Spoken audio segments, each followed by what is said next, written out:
Madam सब खां अॻु में त मां घुराईंदो आहियां तव्हांजी दाना बदोश टीम जो ऐं पंहिंजे लाइ हिकिड़ो एज़ाज़ थो सम्झां जो मदद अली सिंधी साहिब सां प्रोफेसर नवीद संदीली साहिब सां गॾु अॼु माणिक जहिड़े लेखक ते ॻाल्हाइण जो मूंखे मौक़ो मिलियो आहे।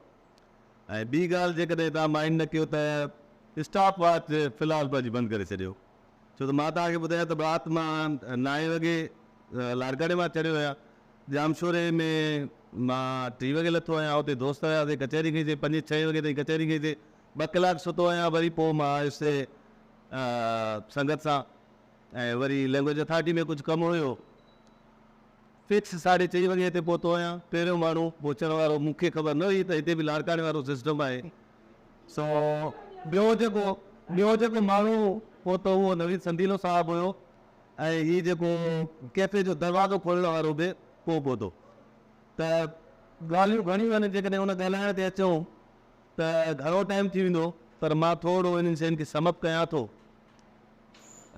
तव्हां चयो त माणिक इहे किरदार तख़लीक़ न कया आहिनि, समाज मां कया आहिनि। बिल्कुलु हुन घणा किरदार पंहिंजे समाज मां खया आहिनि ऐं हुन कुझु किरदार तसवराती तौरु पिणु ठाहिया आहिनि।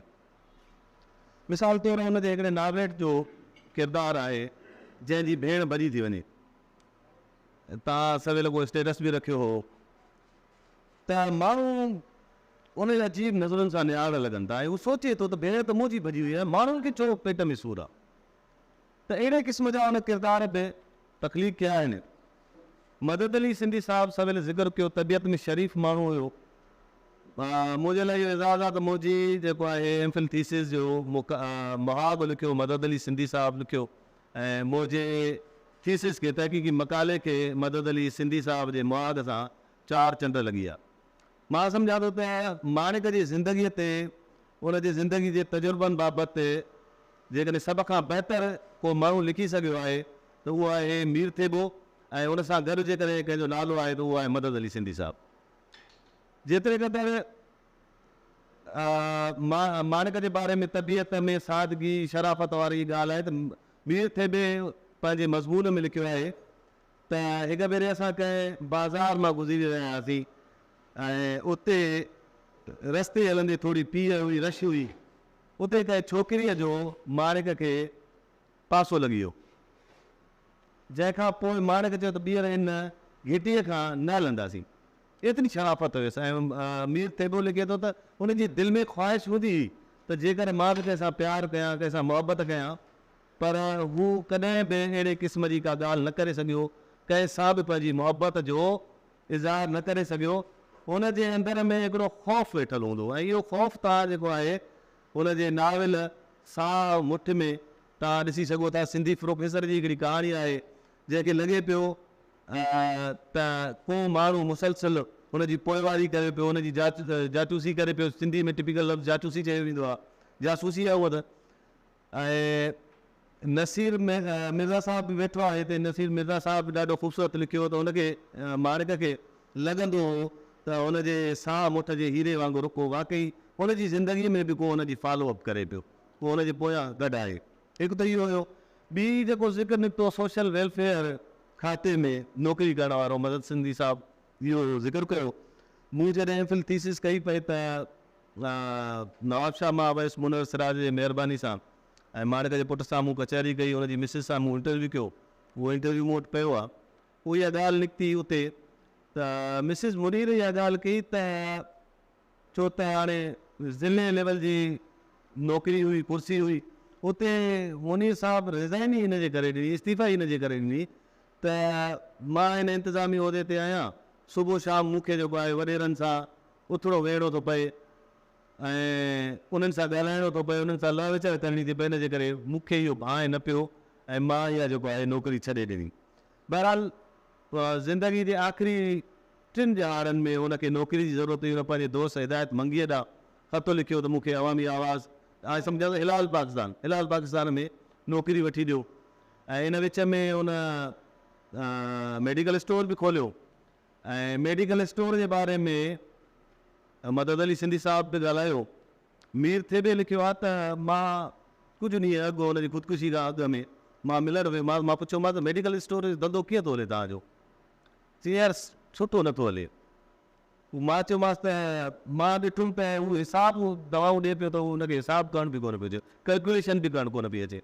पोइ मां चयोमांसि त भला खोड़ माण्हू अहिड़ा ईंदा हूंदा मिसकिन जेके चवंदा हूंदा साईं पैसा कोन्हनि ऐं तव्हां उन्हनि खे दवाऊं ॾेई छॾींदा हूंदा, त हुन बिल्कुलु हिन जो इक़रार कयो त बिल्कुलु खोड़ माण्हू ईंदा आहिनि ग़रीब मिसकिन माण्हू जंहिंजे खीसे में पैसो न हूंदो आहे, मां उन्हनि खे दवा ॾेई छॾींदो आहियां। ऐं उन सां गॾु हुन हीअ हिकिड़ी ॻाल्हि कई त यार मां मेडिकल स्टोर ही जेको आहे हलाए घणी देरि ताईं नथो हलाए सघां। लाइन पार नवाब शाह जे भरिसां हुन जेको मेडिकल स्टोर हो उनजो हिकिड़ो सबबु इहो आहे त साम्हूं जेको आहे थाणो आहे। रोज़ पुलिस वारा केतिरनि ई दर्जन माण्हुनि खे मिसकिन माण्हुनि खे गोॾ ॿधल माण्हुनि खे फाटल कपिड़नि पायल माण्हुनि खे मज़दूरनि खे ॻोठाणनि खे बिना कंहिं सबब जे खंभे खणी वेंदा आहिनि ऐं मां वेठो ॾिसंदो आहियां मूंखां इहा अज़ियत बर्दाश्त नथी थिए। त इहे सबब बि हा इहे सबब बि हुनजे मेडिकल स्टोर न हलण जा थी सघनि था। हाणे मां हुनजे थोरो अकेडमी के हवाले सां अचां पियो त माणिक जो जेको जनमु थियो उहो 23 मार्च 1943 ते नौशहरो फेरोज़ में थियो। डॉक्टर लाइक ज़रदारी सिंधी अंग्रेज़ी अदब जो उस्तादु हुयो ऐं सिंधीअ में तहक़ीक़ जे हवाले सां हिकिड़ो वॾो नालो रहियो आहे। डॉक्टर लाइक ज़रदारी साहिबु पंहिंजे किताब तारीख़ ज़िला नवाब शाह में मुनीर अहमद माणिक जी जेका डेट ऑफ बर्थ ॼाणाई आहे, जेको साल ॼाणायो आहे 1933 ॼाणायो आहे। ऐं इन खां वॾी जेका ॻाल्हि आहे उहा मूं कुझु ॾींहं अॻु फेसबुक ते बि रखियो त माणिक साहिब जो जेको जेका वफ़ात थी उहा 26 जनवरी 1982 ते थी। पर अॼु बि मां सम्झां थो अॼु बि हुनजी जेका मज़ार ते जेको कतबो लॻल आहे उन ते हुनजी वफ़ात जी तारीख़ 2 फरवरी 1982 लॻी पई आहे। त असां वटि एॾे वॾे लेखक सां कंहिं नमूने जो को इंसाफ़ न थियो आहे। ऐं इवन इहा बि कंप्लेन साम्हूं आई जॾहिं मूं मिसिस मुनीर जो इंटरव्यू पियो कयो त हू जेको आहे परेशान हूंदो, हुन जूं कहाणियूं कोन छपजंदियूं हुयूं। हिकु त लेखक खे अहिड़े सोसाइटीअ में रॉयल्टी बि कोन मिले ऐं पोइ हू सॼो ॾींहुं राति रत विलोड़े लिखे, वरी एडिटर हुनजी जेको आहे हुन लिखणीअ खे कुतरे छॾनि या हुनखे फिटी करे उछले छॾनि। त लेखक जे लाइ हिन खां वधीक जेको आहे कहिड़ो अलमियो थी सघे थो। हाणे जो पिया तव्हांजे सुवाल ॾांहुं त तव्हां इहो उनवान छो चूंडियो, मां सम्झां थो जेतिरो क़दुरु मूंखे यादि अचे पियो त मूं अवल जेको आहे माणिक जी कहाणी हवेलीअ जा राज़ पढ़ी हुई। नंढे दौर में थोरो असांजो साईं ज़ख़्मी चांडियो मुंहिंजो चाचो हुयो, सो हुनजे करे थोरी नंढी उमिरि में पाण हिन लाइन में अची वियासीं थोरे पढ़ जे हवाले सां। पर उन खां पोइ जेको आहे मूंखे वधि खां वधि जंहिं शइ माणिक जे बारे में मुतासिर कयो उहो हुयो मीर थेबे जो मज़मून, जेको मां सम्झां थो त परख रिसाले में छपियो। ऐं मीर थेबो हुन सां तमामु गहरो बि रहियो, तमामु वेझो बि रहियो ऐं पार्टी में बि ॿई हिकिड़ी पार्टी में कमु कंदा हुया। त मीर थेबे हुन ते तमामु ज़बरदस्त नमूने सां लिखियो आहे। हुन में उहो लिखे थो त हिकिड़े भेरे असां हिकिड़े छिगल खट ते वेठा हुयासीं ऐं माणिक मुंहिंजे घर रहंदो हो।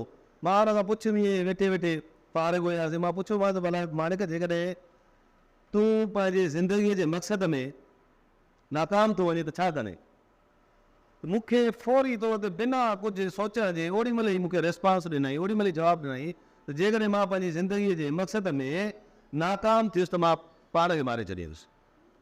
ऐं इवन ज़फ़र अब्बासी खे ॾिनल इंटरव्यू में बि हुनखां जॾहिं पुछियो त तव्हांजी आख़िरी ख़्वाहिश कहिड़ी आहे त हुन चयो त ॿिए वाटे ते बीठल आहियां त या त मां बाग़ी थी उभरां या त जेको आहे सुबुह जे पहर में जॾहिं सिज निकिरे त मुंहिंजो जेको आहे लाश या मुंहिंजो जिस्म उहो बेसाओ खट ते पियल हुजे। ॿ वाटूं आहिनि। पंहिंजी हिकिड़ी मज़मून में हुन लिखियो आहे जो की हालतुनि में सिर्फ़ु लेखक थियणु काफ़ी न आहे, लेखक थी लिखणु।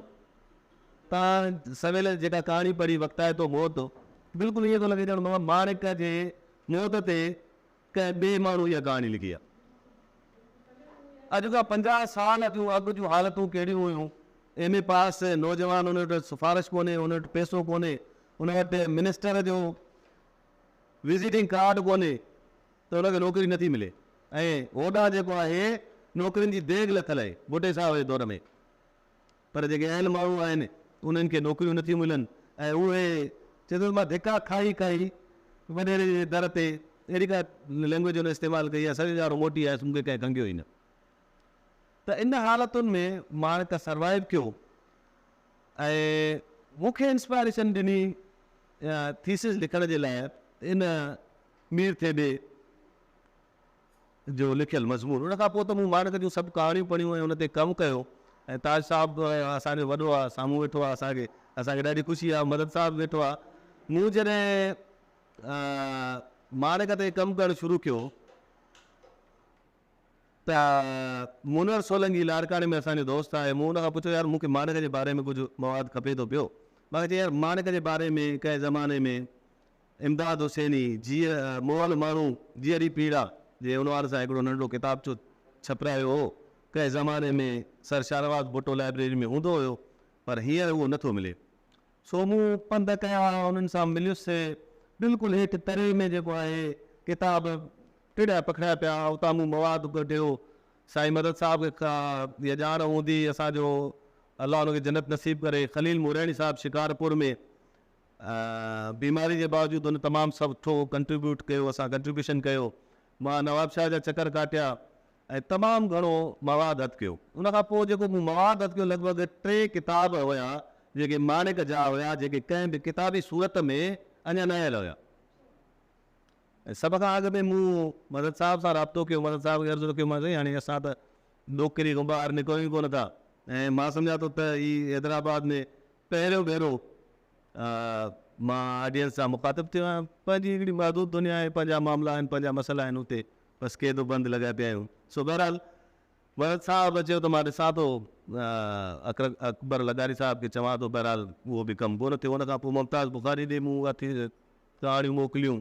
इन विच में जेके माणिक ते खोड़ सारा लॻभॻि 20-25-30 मज़मून हुया, उन्हनि खे मां चयो भला हाणे जेकॾहिं को पब्लिशर नथो मिले, असां वटि ज़ुल्म त इहो ई आहे त पब्लिशर जी जेका आहे उहे खोट आहे सही सिधी।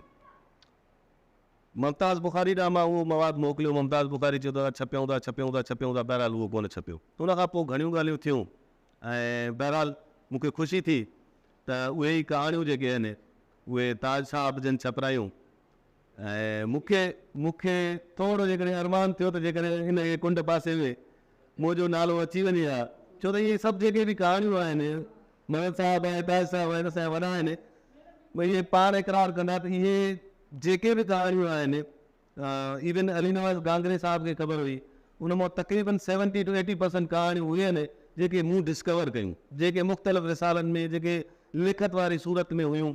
ऐं उन खां पोइ मूं उनजो मज़मूननि वारो जेको मवादु हुयो, जंहिंमें मुमताज़ महार जा पंहिंजो मज़मून हुया, नसीर साहिब सां मूं ॻाल्हायो, नसीर साहिब बि मज़मून मूंखे ॾिना, किताब ॾसिया, खोड़ सारा मवाद आया। उहो मूं ई बुक PDF में आणियो, सिंध सलामत घर वेबसाइट ते उहो पियो आहे। इहो त ॿियो किताबु थियो।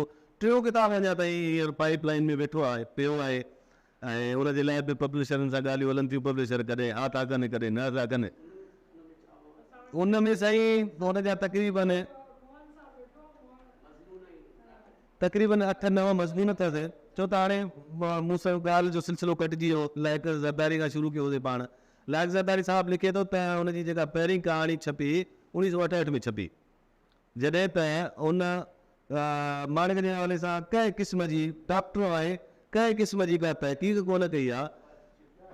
मूं जेका तहक़ीक़ कई उन में मूंखे ॼाण पई त हिन जो जेको पहिरियों तर्जुमो जेको मूंखे मिलियो, थी सघे हुन खां अॻिते बि हुजे, पर मूं बि लाज़मी मुंहिंजा बि मसइला आहिनि। मूं वटि हींअर बि पंधे पहुतो आहियां, मूं ते एतिरियूं सहूलियतूं कोन्हनि, मूंसां बि मसइला आहिनि। जेतिरो पहुची सघियुसि मूं कलेक्ट कयो। 62-63 में कॉलेज नवाब शाह जी मखज़न मैगज़ीन निकिरंदी हुई, उन में हुनजो सुजागी जे नाले सां हुनजो पहिरियों तर्जुमो छपियो आहे। 1964 नई दुनिया में हुनजा मज़मून छपिया आहिनि। 1964 में वरी हिन जो ॿियो मज़मून छपियो आहे, शाह जो शेर ऐं शाइरी। ऐं 1965 में रूह रहण में हिन जो मज़मून छपियो आहे, सियासत अदब ऐं सियासत। ऐं 1966 में 1967 में हिन जूं 2 कहाणियूं छपियूं आहिनि, 2 मुख़्तसर कहाणियूं, तमग़ा ख़िदमत ऐं क़ौमी ख़िदमतगार, जेके असांजा जेके सिंध जा जेके वॾेरा आहिनि उन्हनि वॾेरनि जे करतूतनि जे बारे में आहिनि त कीअं हू कणिक हितां जा माण्हू बुख था करनि, हू कणिक जेको आहे बॉर्डर पार वञी स्मगल कनि था, ओॾा विकिरो कनि था। उन्हनि खे छा आहे त उन्हनि खे जेको आहे रेट वधीक थो मिले। त उन खां पोइ ज़िक्र थी वियो उनजे कहाणियुनि जो, नागल कहाणी आहे, पाकिस्तान डिफेंस रूल या उनजा जेके नाविल आहिनि। सो बहरहाल मूं पंहिंजे तरफ़ां हिन में भरपूर कोशिशि कई ऐं हुन में घणे भाङे हिन विच में हुन 1973 में जॾहिं रूसी सिफ़ारतखाने में हुयो उन वक़्तु हिन हिकिड़ो किताबु बि लिखियो हुयो, इनक़िलाब आज़ादी ऐं सोशलिज़म, जेको लिखियो न हुयो पर इहे चयो वञे त लिखायो वियो हो। हाणे तव्हां ॾिसो हिकिड़ो एॾो वॾी लेवल जो राइटर आहे, हुन खां कमु कहिड़ो थो आहे, बाबा हीअ शइ खणी फिलहाल वटि पहुचाए। हीअ हलंदो आहे असांजे समाज जो।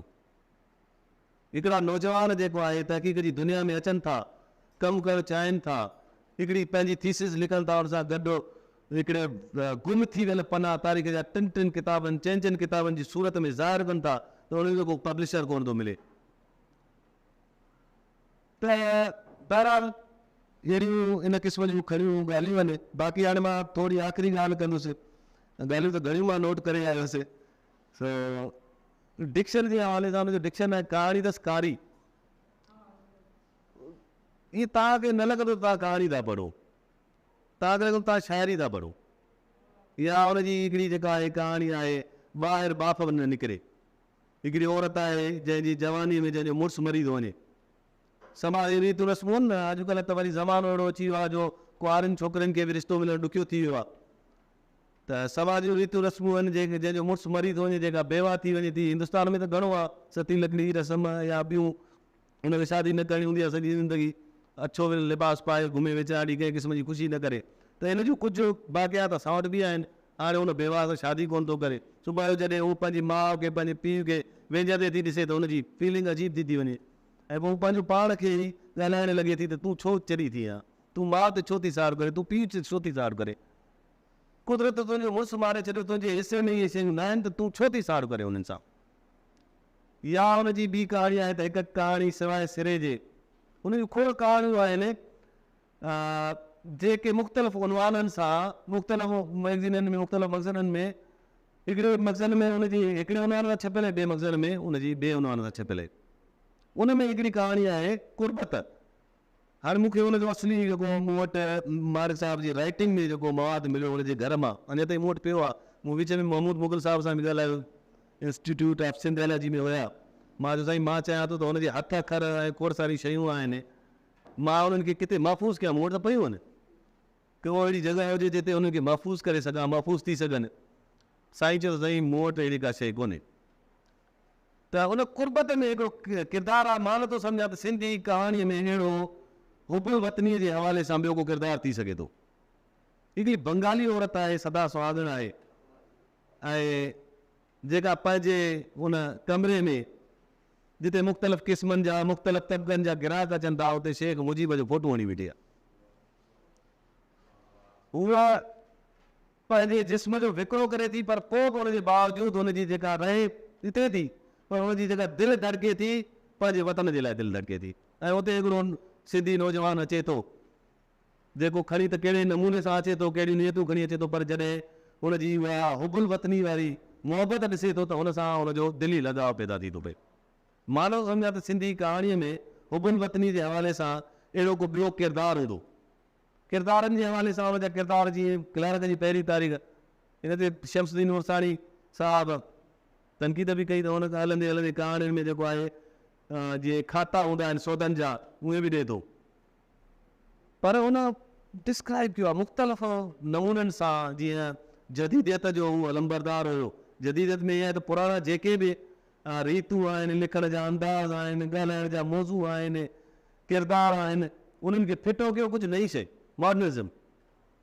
त हुन इन नमूने सां उहा कहाणी बयानु कई आहे त भई 350 रुपयो हुनजी पघार आहे, ऐं पोइ उहो लिखे थो ख़र्च त खीर वारे खे ॾियणा आहिनि, पघार जे लाइ ॿारनि जो ही किताब वठणा आहिनि, ही दवाउनि जे लाइ, पोइ हुनजो जेको पघार हिसाबु जेको थिए थो उहो 600 रुपया थो थिए। त अहिड़े क़िस्म जूं हुन जूं खोड़ सारियूं कहाणियूं आहिनि।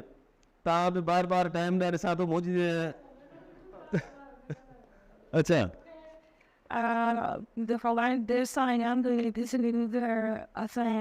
अच्छा इनाम रहमान सहरी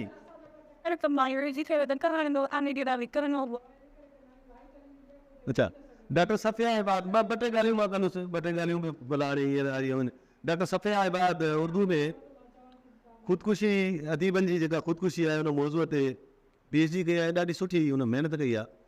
उहा लिखे थी त सवेल मां ज़िक्र कयो त माणिक जी जेका घरवारी उहा उन मूंसां इहो ज़िक्र कयो त भई हू परेशान हूंदो हो त मुंहिंजूं कहाणियूं छपजनि नथियूं, इन हवाले सां बि परेशान हूंदो हो। त डॉक्टर सफ़िया आबाद हिकिड़ी ॻाल्हि कई आहे त अदीबनि जे ख़ुदकुशीअ जो हिकिड़ो सबबु इहो बि हूंदो आहे त उन्हनि जूं जेको आहे वक़्त जे हुकुमराननि जी पाबंदियुनि सबबु उन्हनि जूं लिखिणियूं छपजी न सघंदियूं आहिनि, पोइ हू परेशान थी पवंदा आहिनि, पंहिंजो पाण खे ख़ुदकुशी जे हवाले कंदा आहिनि।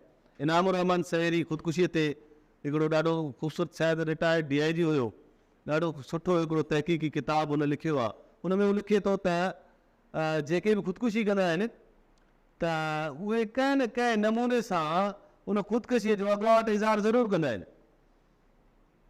त हाणे माणिक जूं जेके कहाणियूं असां पढ़ूं था न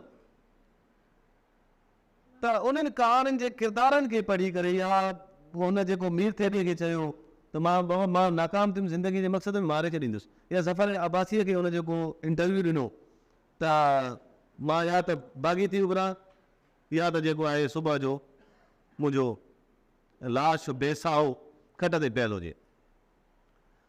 अलबत कामियो बि इन हवाले सां खोड़ सारियूं ॻाल्हियूं कयूं आहिनि, ख़ुदकुशी जे हवाले सां, इंसानी वजूद जे हवाले सां, उनजी आज़ादी जे हवाले सां सार्थक ॻाल्हायो आहे।